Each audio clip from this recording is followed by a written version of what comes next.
Hi, I'm Scott McGregor. Welcome to Railway Adventures across Australia. We're going to be travelling through a fair slice of this country, riding on some great trains and meeting some wonderful characters. Adventures usually start somewhere, and that place is usually home. This is my home. So before we head off, I'd like to show you around.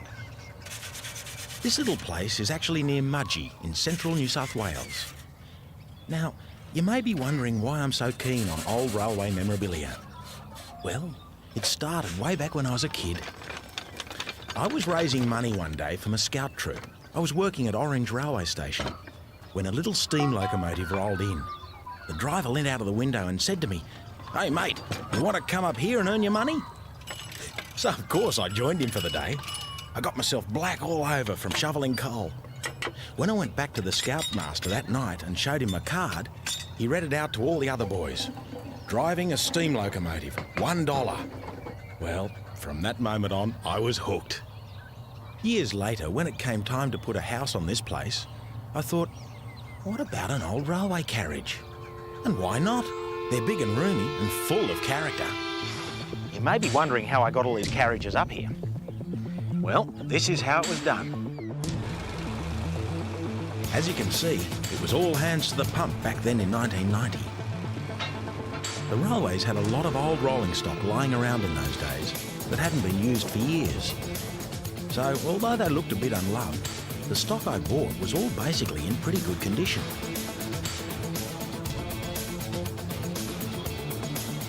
Not bad for a Pullman carriage that was originally built over 100 years ago.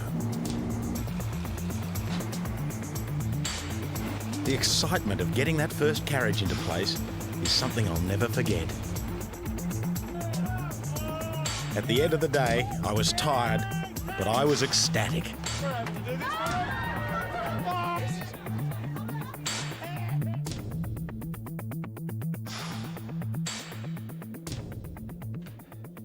When the railway came to Australia, it really changed life. In a short space of time, we went from the horse and buggy to trains travelling long distances in previously unheard of timeframes. It was a total revolution. In many ways, the railways are the history of Australia because they played such a big part in opening up this country. From about the middle of last century, trains took people to the goldfields. They helped the pioneers overcome their isolation and opened up the interior to wool and beef production. Not to mention the great wheat belts that are spread right across our nation. In short, the railway enabled our forebears to push the frontiers further and further out from the coastal cities to where the wealth and opportunities lay further inland.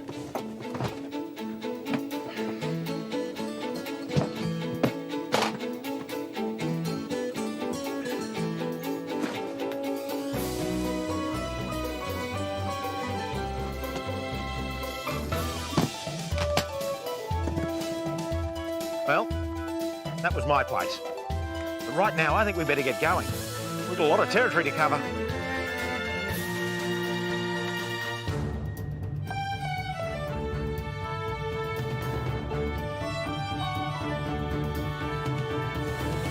Hold tight, because there's going to be plenty to see and do on our railway adventures.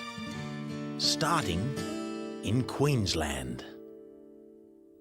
Far north Queensland and Cairns to be exact. From there we'll work our way down south to the Gold Coast with just a little detour out west to Longreach and the Barcoo country. But first, the Great Barrier Reef, the world's largest marine park. This place is so big that when the explorer Captain Cook came here in 1770, he sailed inside the reef for days before he even suspected it was there. And he was no slouch as a navigator either. What's all this got to do with trains? We're here in Queensland for railway adventures, not coral adventures. But you can't come to Queensland without visiting the reef. So I thought I'd get this onerous task out of the way first. Besides, there's no reason I can't talk about trains in a beautiful place like this. The history of rail in Queensland is a rich and colourful one, and has played an important role in the development of the state. It's certainly the largest rail network in Australia, extending over more than 6,000 miles of track. In the early days, demand for railways in Queensland was high, but because of the vast distances involved and the small population, the railways had to be built very cheaply. For this reason, Queensland opted for the narrow or 3-foot 6-inch gauge. It was the first place in the world to adopt narrow gauge as a mainline railway. And it's given trains in Queensland a special character all of their own. Like our first journey on the Scenic Railway, one of the most beautiful railways in the world. Built between 1886 and 1891, it travels from Cairns on the coast up to Kuranda on the edge of the Atherton tablelands. The first stop on the line after Cairns is Freshwater Station. We'll get on board here. Over 500,000 people travel on this railway every year. It's the most popular one in the country, and you'll soon see why.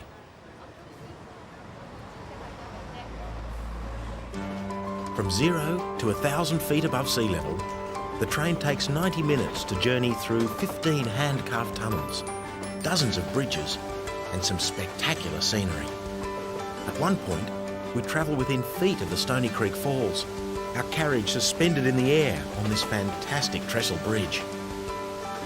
What an ideal tourist railway, and an engineering marvel. But it wasn't built as a tourist railway. They were unheard of in the 1880s. In those days, railways were built for hard-nosed commercial reasons, and they always took the cheapest and easiest route. If you look back into the history of the building of this railway, you'll find a bit of a scandal because the Cairns to Kuranda route was not the cheapest or the easiest. To find out why this line was built, you've got to go right back to the big wet of 1882. Up on the Atherton tableland, the tin miners were starving because supplies couldn't get through to them along the boggy track from Port Douglas.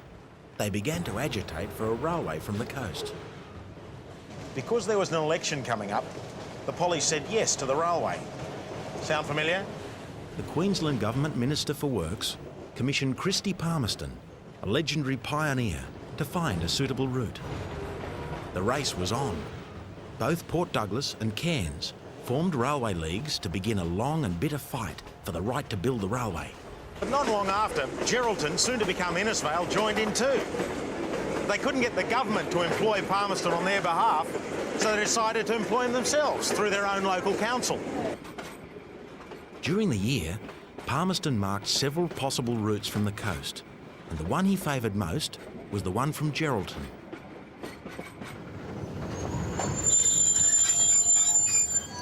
But the Geraldton Council failed to pay him.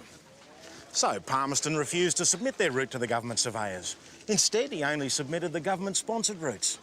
And in March 1884, the line from Cairns to Kuranda was announced the winner. Well, the screams of indignation from Port Douglas and Geraldton could be heard as far away as Brisbane. There were even suggestions of incentives changing hands.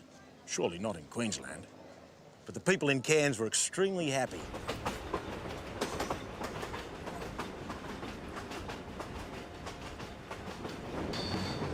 This big figure of rock here was left by the blokes who constructed the line as a memorial to all those who lost their lives in its building. It's called Rob's Monument. Construction was, and still is, considered a tremendous engineering feat. Built in 3 stages, hundreds of men worked on it, and many lost their lives, especially on the perilous second stage up the mountain range. Official records show that there were 23 deaths in all, but it's thought that many others went unrecorded as the steep slopes, fever and accidents with dynamite took their toll. Landslides also wrought havoc during construction. Forging the tunnels was a complex job in itself. And they did all this with buckets, dynamite and their bare hands. There were no jackhammers and bulldozers in those days, of course. Finally, in June 1891, after only 5 years, the Cairns to Kuranda line was opened.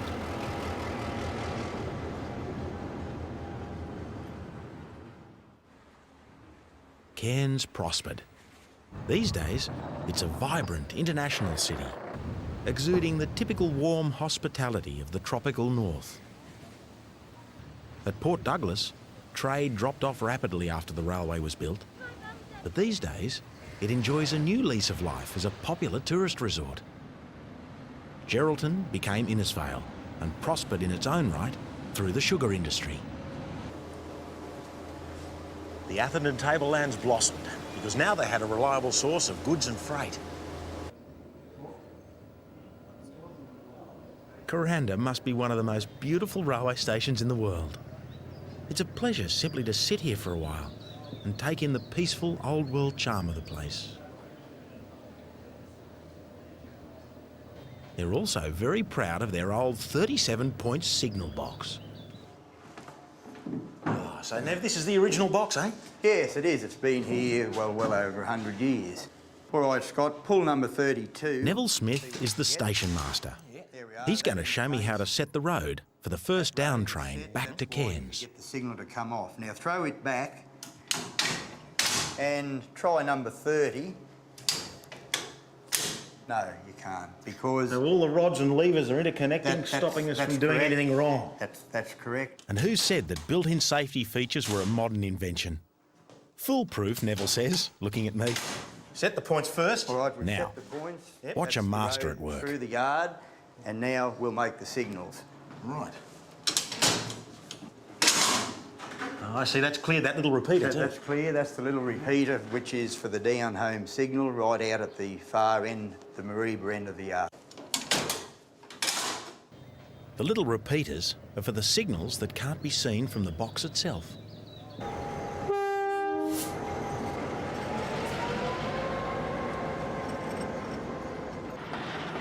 And there goes the first of the down trains for the day, safely on its way back to Cairns.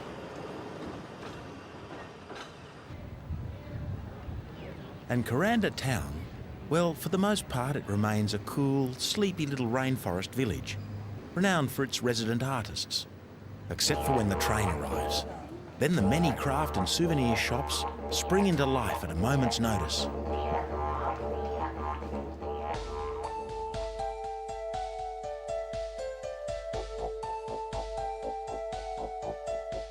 One of the jewels of North Queensland is the World Heritage Daintree Rainforest. Once a part of a vast forest which covered the entire Australian continent. This mystical place is a rare survivor of 120 million years of climatic change. Change that has seen the forest reduced to just a few remaining areas on the continent. I've actually come up this way to do a bit of train work. We'll get to that a bit later. First, I want to take a look at the rainforest itself. And what better way to do it than through the eyes of its traditional custodians, the Kuku Yalanji people. This is Dawn Eri from the Mossman Gorge community. The tribal laws of Dawn's people are still handed down from generation to generation. And one of the strongest is the division between men and women's business. Okay, I want to show you this pool here, okay? Oh, isn't that beautiful? Yeah, this is, sorry, but this is for women only. Is it? Yes, I'm sorry. Men have their pool, it's somewhere else. I don't know where it is, and I don't really want to know. So we're talking about tribal law here? Yes, this is tribal law. Women have their things, men have their things, okay? And this is also a place where women would talk about business? Yes, this is where they come along and just be themselves and do what women do, chat. Hey, Scott, this is our strangler fig tree. Whoa, look at that. Oh, doing this tree's extraordinary. It's estimated over 300 years old.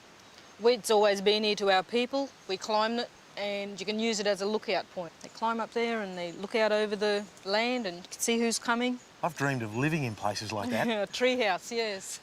The strangler fig is actually a parasite. It starts when seeds from bird droppings lodge in the upper branches of a host tree. The strangler slowly grows downward, winding its way around until it kills the host tree altogether. And this tree's sacred to your people? Yes, yes it is. What meaning does it have? Or? There's a story here, but only the men know this story. Okay? Okay. And that's the way it is. These rules have survived for thousands of years amongst Dawn's people, and they're still important to their way of life today. Once the forest stretched right down to the ocean. These days, much of the coastal land has been given over to sugarcane.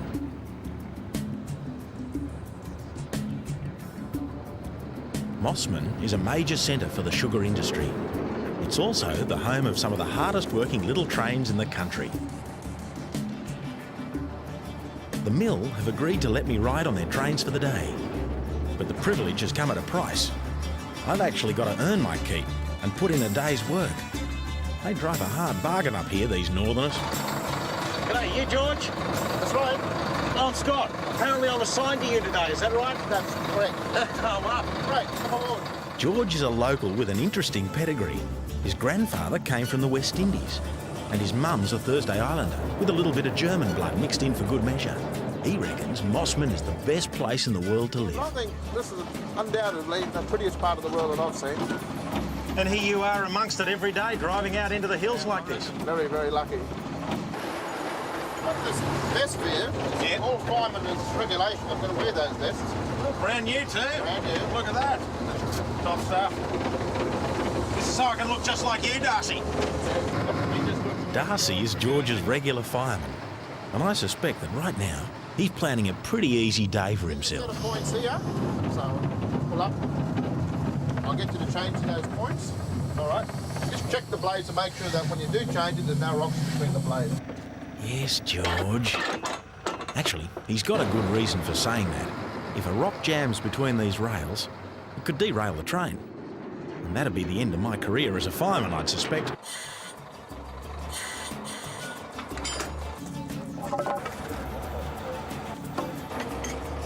Yeah, getting the hang of it. It's amazing the power a red vest can bring to a bloke, isn't it? This reminds me of my days with the scout troop when I was a kid.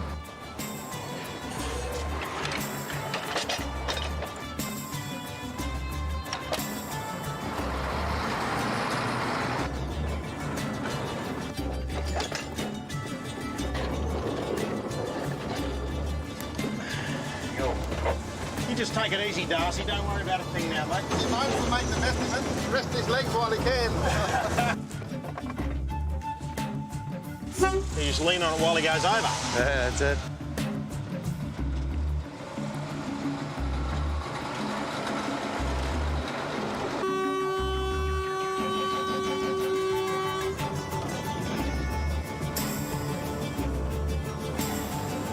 Sugarcane is really just an oversized member of the grass family. Once upon a time, they used to burn the crop before harvesting, but now they let the leaves stay on the ground because it's better for the soil. Our job is to make sure the mill is constantly supplied with cane. During the harvesting season, which is from mid-June to September, the mill and these little trains go for 24 hours a day until the entire crop is in. There's a maze of track that winds its way through the cane fields from the mill, so the whole operation is very efficient.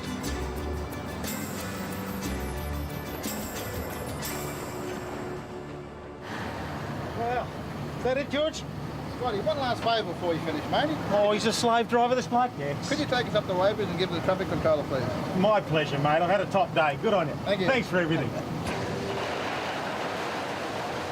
Once at the mill, the cane is weighed, tested for its sugar content and crushed to release the sugar juice. The juice is then evaporated until the crystals of raw sugar form and grow. The milling process is very efficient Just about every piece of the cane is used, including the cane fibre, which fires the boilers in the plant. The original Mossman mill was built in 1857. And looking at this crushing gear, you'd be excused for thinking that they're still using some of the original equipment. No matter how old some of this gear may be though, it must still work okay, because the original mill was designed to crush 25 tonnes of cane per hour, and at present, the mill handles about 475 tonnes per hour.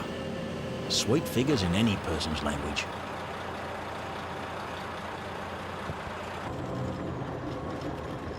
I get the feeling these efficient little trains are going to be around hauling sugar cane for a long time to come.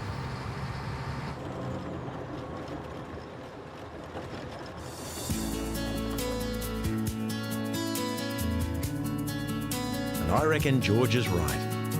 There aren't too many places in the world where you can work in such a beautiful place as this. Time to be moving on. I'm booked on the Sunlander, heading south. Next stop, Townsville.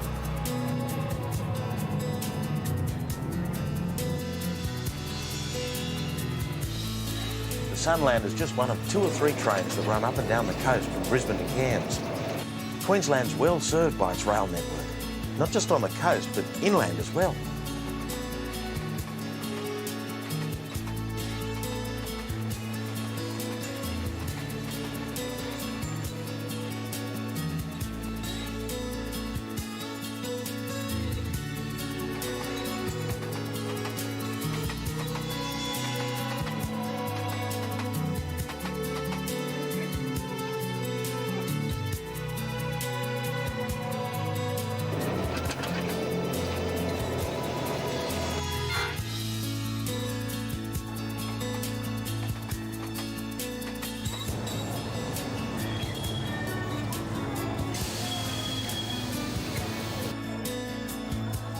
Townsville, home of the Great South Pacific Express.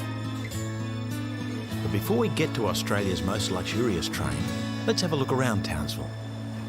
Standing guard over the city is the imposing landmark of Castle Hill. This is Australia's largest tropical city, with a population of 135,000 people. The city itself is a blend of old and new. Ross Creek, an offshoot of the Ross River, is a safe anchorage for the fishing trawlers and charter boats that provide ferry services and diving expeditions to the Great Barrier Reef. This train looks like an elegant survivor from last century, but she's not. The Great South Pacific Express is brand new, and she's about to become one of the world's great trains, travelling along the eastern seaboard of Australia. And it's been a very interesting evolution for this hotel on wheels. These are the Queensland Rail Townsville workshops, where the train is being built.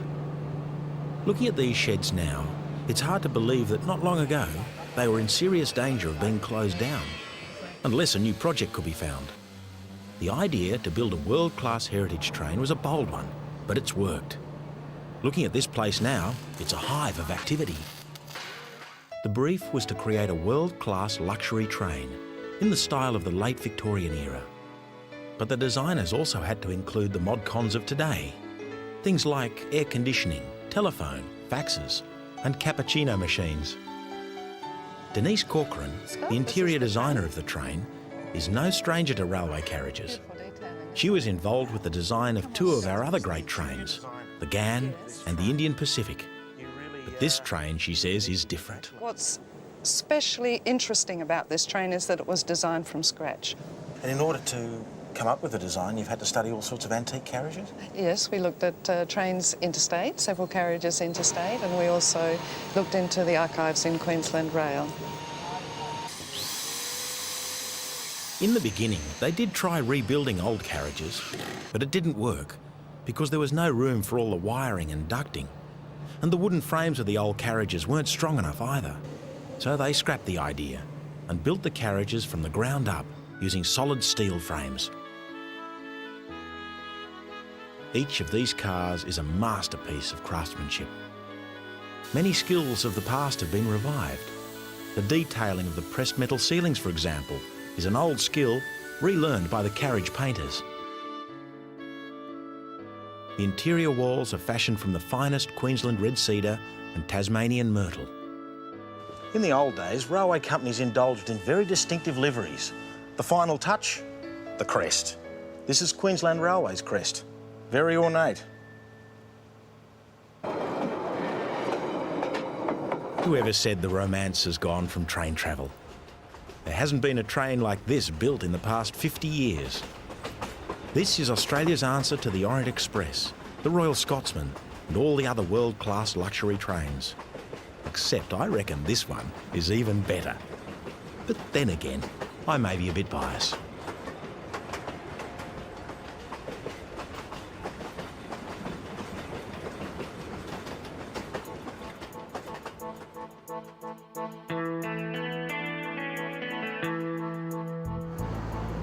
I'm leaving the Sunlander here at Rockhampton because I want to head out west to Longreach. To do that, I've got to catch the Spirit of the Outback. This is the big detour I've been talking about.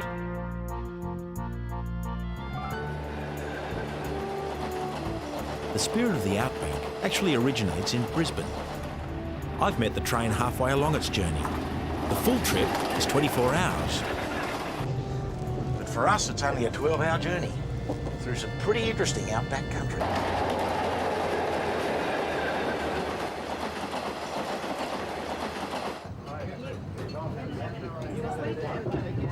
I'm heading out west because I know about an interesting little branch line train. There aren't many branch line services left anywhere in Australia now, and this one's under threat of closure. That's why I think it may be worth taking a look at now. Longreach is about 750 miles from Brisbane. It was settled in the 1870s and is now the largest town in the central west of Queensland. Longreach is also the home of the Stockman's Hall of Fame and the very first home of Qantas, our national airline.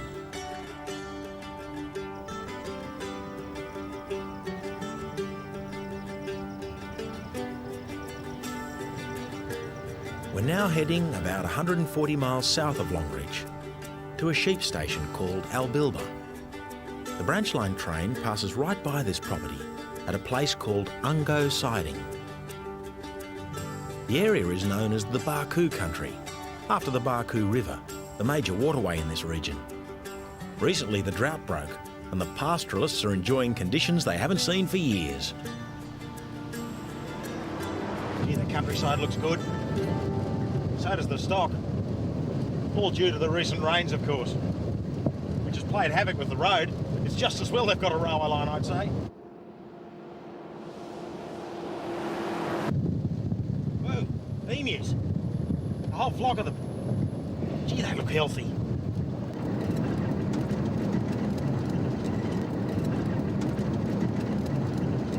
The kangaroos too. It's a cornucopia of Australian fauna here on the roadside. It's all come down here for the green pig.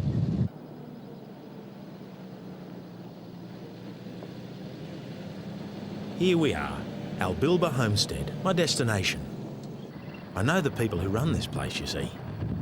The branch line train comes by on a Wednesday, which happens to be today.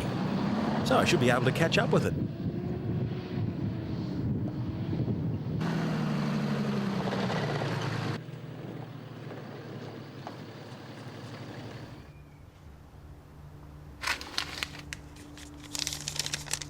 Scotty, down at the sheep yards. Bill. Man, a few words, our Bill. It's a beautiful homestead, this one.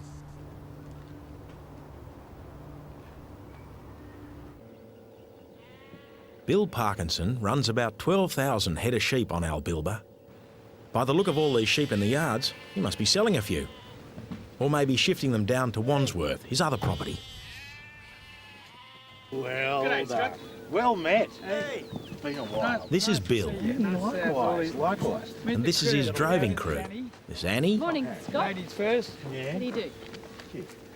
and that's Jack, yeah, and Hawksy. You fellas get those sheep on that train by midday. All right, all right. consider it done. This is a bit of good luck. Bill wants to put these sheep on Wandsworth, which is 3 days' walk away. But he's decided to put them on the train, down as far as Yarrika first. It'll save a day's walk. This is a bit unlike Bill, you see, because he's not one to spend $1 when it's not absolutely necessary. I don't mind though. Gives me a good excuse to ride the train.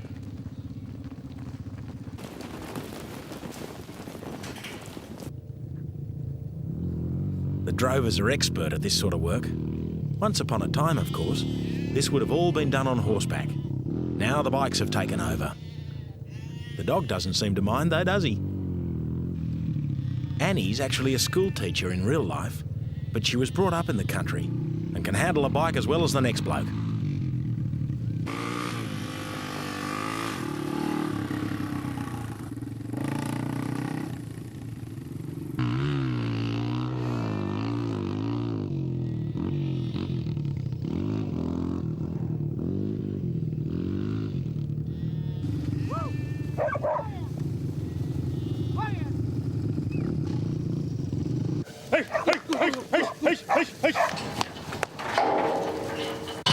So Annie, we're opening up the carriages now? Yeah, going up into the carriages. They'll all run straight through, hopefully.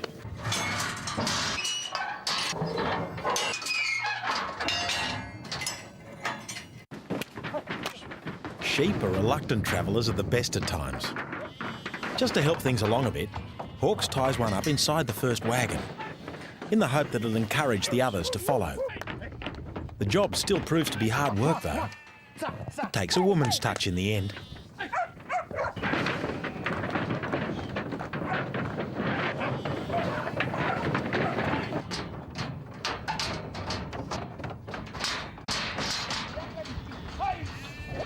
Yeah, they're going through beautifully, all the way through to the end. Gee, it's hot work this. Bill's wife, Margaret Ann, is a welcome sight, carrying fresh, juicy oranges, straight from the homestead's orchard. Beautiful. Well, the line might be under threat of closure, but that still doesn't stop the train from running on time. 12 o'clock, right on the button. It's a slow trip down to Yarrika, I'm told. And just looking at the kinks in the line, you can understand why, can't you? The track doesn't sit on a bed of stones or ballast, like on busier lines. The sleepers and rails simply lie on top of the earth. So the train has to take things pretty slowly. It's what they call the drover's van, eh?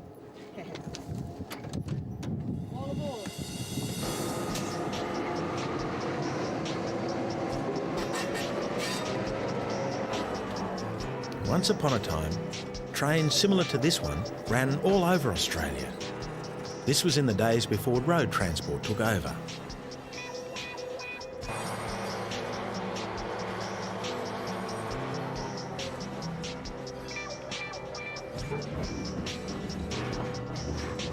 They were called mixed trains then, and they serviced the farms, mines and small towns that lay off the mainline routes. They carried everything from supplies, livestock to people. The people usually travelled in a carriage right at the end of the train, before the guard's van.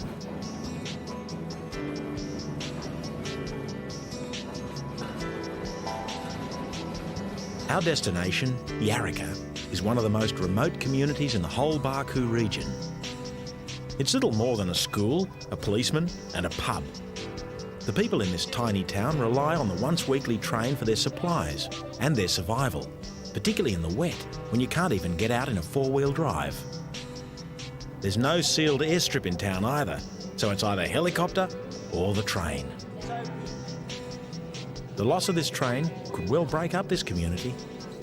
I don't think it would be the straw that would break the camel's back for the town because, see, there's only 10 kids at school at the moment. Like, only 5 families have kids at the school. So the school might go? Well, there's 2 of the families are from the railway line.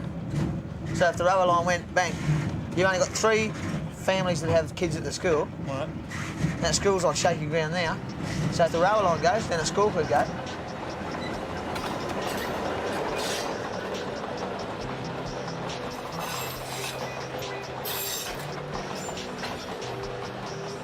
Only a few of these little local services are left in Queensland, and who knows for how long.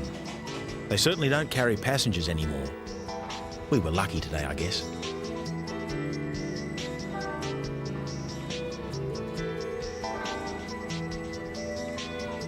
These cows seem to think they own the town already. And I don't think they're too keen to let us in somehow.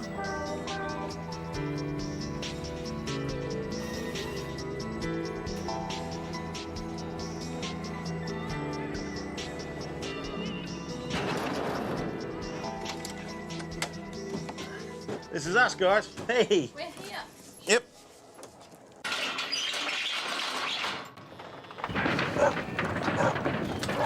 I tell you, they're happy about coming off, aren't they, Annie?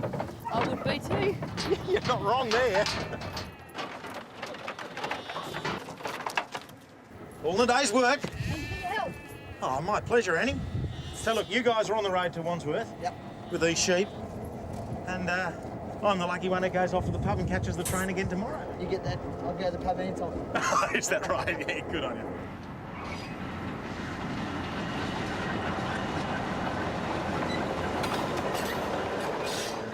Time to leave our friends in the Barcoo country and head back to Rockhampton. From there, we're going to travel south once again to Gympie and visit the mighty Mary Valley Rattler. Some of the old branch lines survive through institutions like this one, commonly known as rail or steam heritage societies. The Mary Valley Rattler runs every Sunday along the old Mary Valley branch line, from Gympie to Imbil and back. The people who keep these trains running are usually all dedicated volunteers. They invest a lot of their own time and labour into it and take the job very seriously, even down to wearing the correct railway uniforms of the period. We're looking at early 1900s here, around World War I, which was about the time this line was opened. Now, when I say that people who work on these railways take their jobs very seriously, I should clarify this. These blokes, and women too, I think some of them have more fun than they dare to admit. Oh, Ken. Scott. Like playing trains? I've got a big train set, mate. No one can argue with that. No. But look, you're all in the garb. I love the pith helmet. That's so people can take the pith out of me. Yes. Now we're talking about it. What carriage have you got me in? Sorry, Scott, you haven't booked. We're full. You're kidding, you've got 5 carriages in. I know, but you should have booked earlier. You that popular? That popular. The only way you can see the train today is to go by car.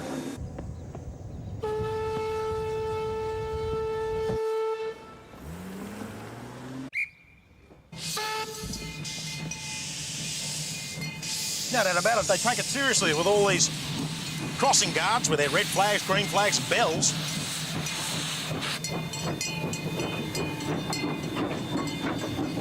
A quick history lesson here.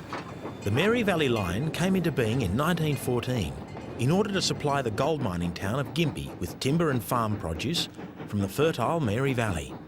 That's the end of this lesson. Now, if that's not an idyllic rural setting, pure magic, pure magic.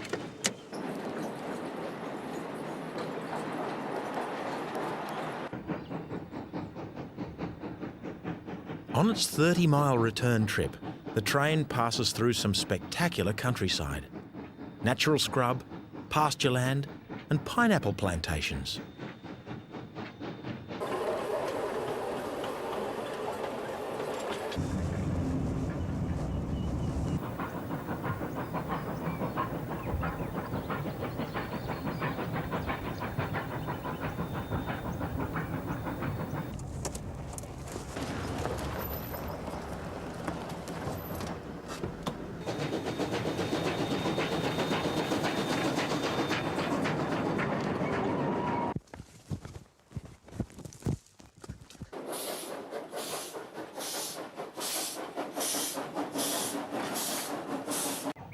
Top spot. An excellent photo opportunity. It's an occupational hazard talking to yourself. Train buffs are renowned for it.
just got to imagine yourself 40 or 50 years ago, waiting to catch the train home or something.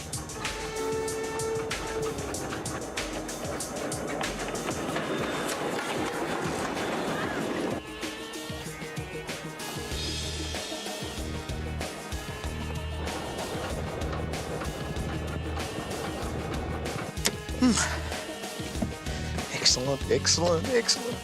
Next stop, let's have a look at this. Candango. Candango Station, ladies and gentlemen, you're welcome to get off. We'll be here for approximately 10 minutes.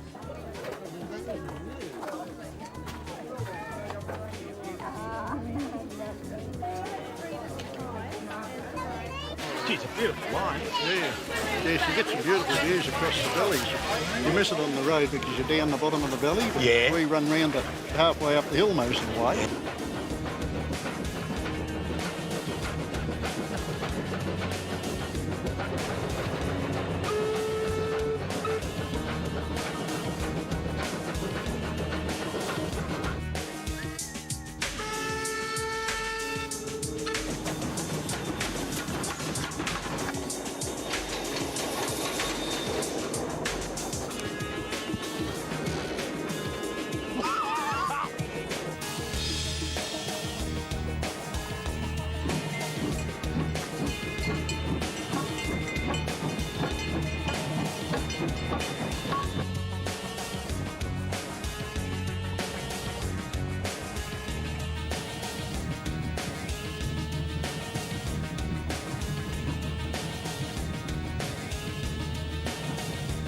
Here we are at Dagon.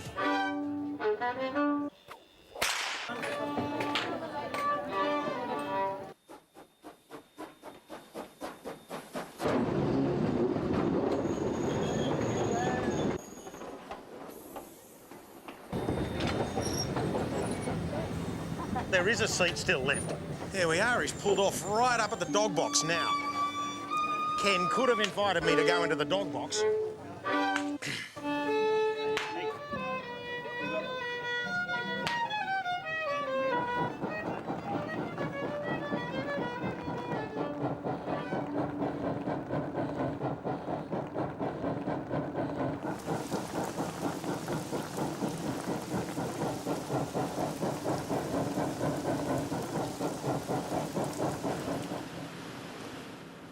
What a beauty. Classic Queenslander. Gympie Station.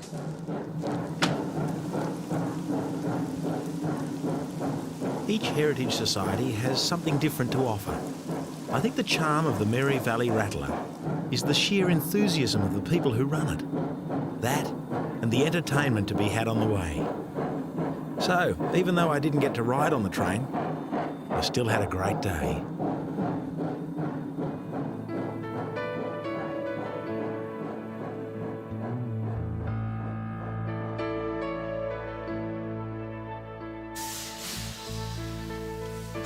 Ipswich is the birthplace of rail in Queensland, and this little beauty has been a part of the scene here right from the very beginning. She's the A10 class locomotive, number 6. And she's one of the oldest operating steam locomotives in the world.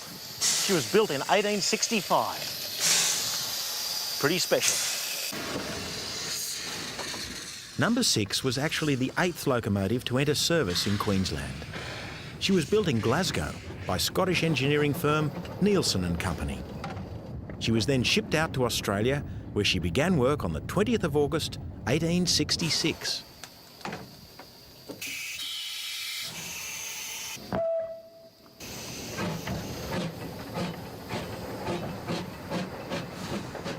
Roy is the custodian of number 6 for today. He loves the sheer simplicity of this engine, not to mention the open-air driver's platform. All-round air conditioning, perfect for the Queensland climate.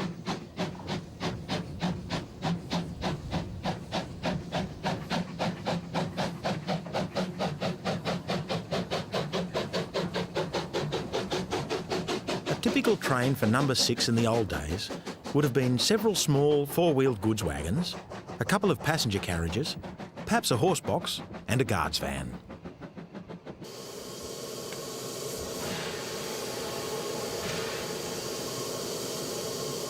And there's no rest for the old-aged either. Number 6 still pulls special excursion trains on a regular basis. And from all accounts, she's doing a fine job too.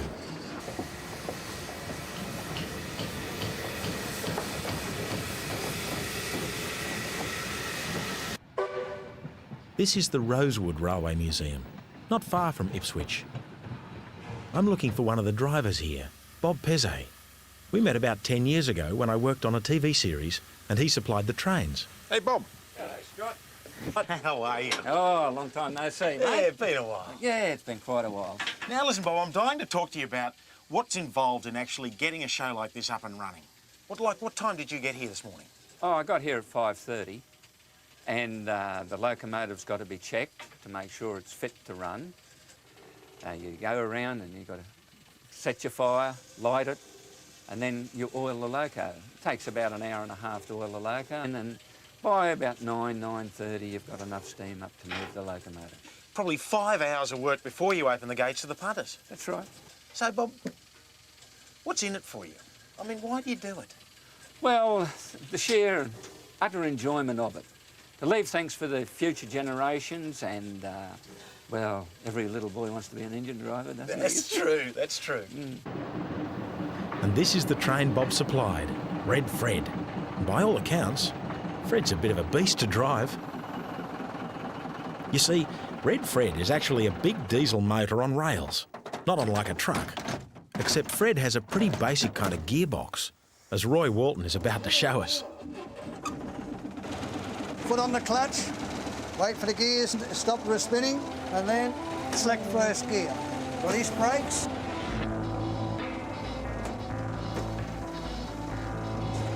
You can then give it a bit of throttle. It's certainly not the smooth synchromesh type box that allows the driver of a modern truck to change gears with ease. Clutch. And double your clutch. To get them in, the driver has to double declutch the gears at every change. It's a pretty skillful job, requiring spot-on timing. Imagine doing this all day 50 years ago when Fred was at his peak.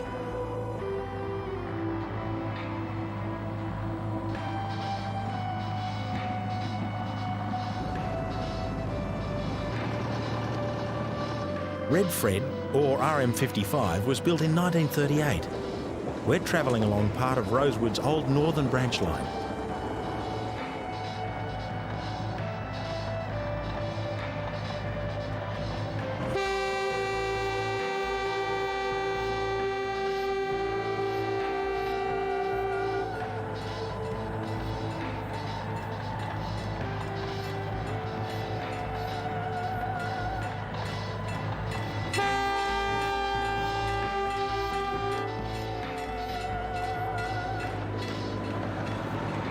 You have to look at this.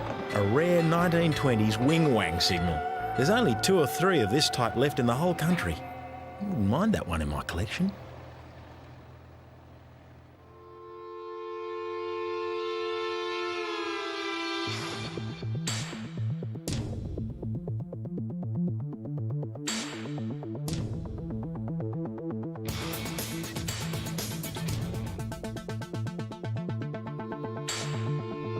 I'm heading south from Brisbane to the Gold Coast.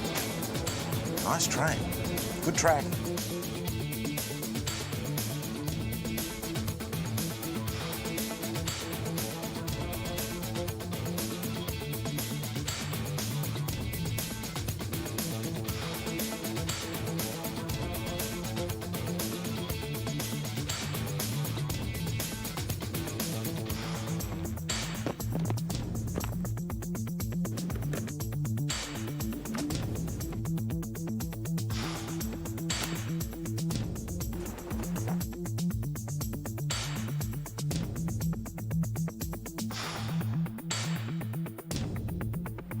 If nothing else, Queensland's a land of contrasts.